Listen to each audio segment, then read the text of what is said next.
BJP అగ్రనేత భారత మాజీ ఉప ప్రధాని లాల్ కృష్ణ అద్వానీకి భారతరత్న ప్రకటించింది కేంద్ర ప్రభుత్వం. ఈ విషయాన్ని ట్వీట్లో ప్రకటించారు ప్రధాని మోదీ. దేశ అత్యున్నత పురస్కారమైన భారతరత్నను అద్వానీకి అందించడంపై ఆనందం వ్యక్తం చేశారు ప్రధాని.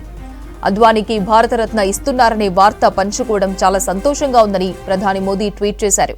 అద్వానీతో మాట్లాడానన్న ప్రధాని మోదీ గౌరవం పొందినందుకు అభినందించినట్లు చెప్పారు. రాజనీతిజ్ఞుడు, భారతదేశ అభివృద్ధిలో కీలక పాత్ర పోషించిన 96 ఏళ్ల లాల్ కృష్ణ అద్వానీ డిప్యూటీ ప్రైమ్ మినిస్టర్గా బాధ్యతలు నిర్వర్తించారు. పార్లమెంటులో అద్వానీకి ఎంతో అనుభవం ఉందని పలువురు బీజేపీ నేతలు కొనియాడారు. అద్వానీ పార్లమెంటరీ జోక్యాలు ఎప్పుడూ ఆదర్శప్రాయమైనవని, గొప్ప అంతర్దృష్టితో నిండి ఉన్నాయన్నారు. కొన్నేళ్ల కిందటి వరకు దేశ రాజకీయాల్లో కీలకంగా వ్యవహరించిన అద్వానీ 1970 నుంచి 2019 వరకు పార్లమెంట్ సభ్యుడిగా వ్యవహరించారు. అటు రామ జన్మభూమి ఉద్యమంలోనూ కీలక పాత్ర పోషించారు లాల్ కృష్ణ అద్వానీ.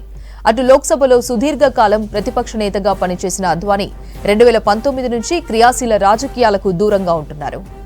అటు అద్వానీకి భారతరత్న ప్రకటించడంపై కేంద్ర మంత్రులు, బీజేపీ సీనియర్ నేతలు హర్షం వ్యక్తం చేస్తున్నారు. రక్షణ శాఖ మంత్రి రాజ్నాథ్ సింగ్, నితిన్ గడ్కరీతో పాటు యూపీ సీఎం యోగి ఆదిత్యనాథ్ అభినందనలు తెలుపుతూ ట్వీట్ చేశారు. బీజేపీ అగ్రనేత, భారత మాజీ ఉప ప్రధాని లాల్ కృష్ణ అద్వానీకి భారతరత్న ప్రకటించింది కేంద్ర ప్రభుత్వం. ఈ విషయాన్ని ట్వీట్లో ప్రకటించారు ప్రధాని మోదీ. దేశ అత్యున్నత పురస్కారమైన భారతరత్నను అద్వానీకి ప్రకటించడంపై ఆనందం వ్యక్తం చేశారు ప్రధాని. అద్వానీకి భారతరత్న ఇస్తున్నారనే వార్త పంచుకోవడం చాలా సంతోషంగా ఉందని ప్రధాని మోదీ ట్వీట్ చేశారు. అద్వానీతో మాట్లాడానన్న ప్రధాని మోదీ గౌరవం పొందినందుకు అభినందించినట్లు చెప్పారు. రాజనీతిజ్ఞుడు, భారతదేశ అభివృద్ధిలో కీలక పాత్ర పోషించిన 96 ఏళ్ల లాల్ కృష్ణ అద్వానీ డిప్యూటీ ప్రైమ్ మినిస్టర్గా బాధ్యతలు నిర్వర్తించారు. పార్లమెంట్లో అద్వానీకి ఎంతో అనుభవం ఉందని పలువురు బీజేపీ నేతలు కొనియాడారు. అద్వానీ పార్లమెంటరీ జోక్యాలు ఎప్పుడూ ఆదర్శప్రాయమైనవి, గొప్ప అంతర్దృష్టితో నిండి ఉన్నాయన్నారు. కొన్నేళ్ల కిందటి వరకు దేశ రాజకీయాల్లో కీలకంగా వ్యవహరించిన అద్వానీ 1970 నుంచి 2019 వరకు పార్లమెంట్ సభ్యుడిగా వ్యవహరించారు. అటు రామ జన్మభూమి ఉద్యమంలోనూ కీలక పాత్ర పోషించారు లాల్ కృష్ణ అద్వానీ.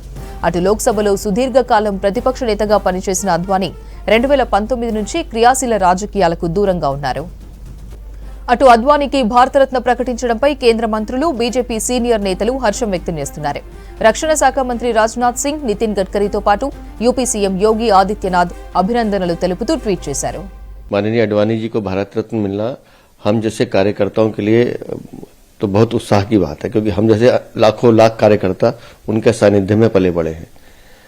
वो एक कुशल संगठनकर्ता के रूप में भी, एक अच्छे प्रशासनिक रूप में भी, प्रशासक के रूप में भी, और साथ साथ एक राजनेता के रूप में उन्होंने कई मापदंड स्थापित किए हैं। और जितनी सादगी से उन्होंने अपना जीवन जिया है और जिस सहजता से वो सब कार्यकर्ताओं को मोटिवेट करते रहे हैं, तो उनको इस तरह से भारत रत्न मिलना सच में हर भारतीय जनता पार्टी के कार्यकर्ता के लिए बहुत गौरव की बात है। देखिए, बहुत ही एक शानदार और स्वागत योग्य निर्णय माननीय प्रधानमंत्री श्री नरेंद्र मोदी जी का है, जिन्होंने लाल कृष्ण अडवाणी जी को भारत रत्न से सम्मानित करने का काम किया। क्योंकि लाल कृष्ण अडवाणी इस योग्य हैं और उनका जीवन हमेशा संघर्ष से भरा रहा। जब वो लोकसभा के अंदर लगातार बोलते रहे, तो हमेशा लोग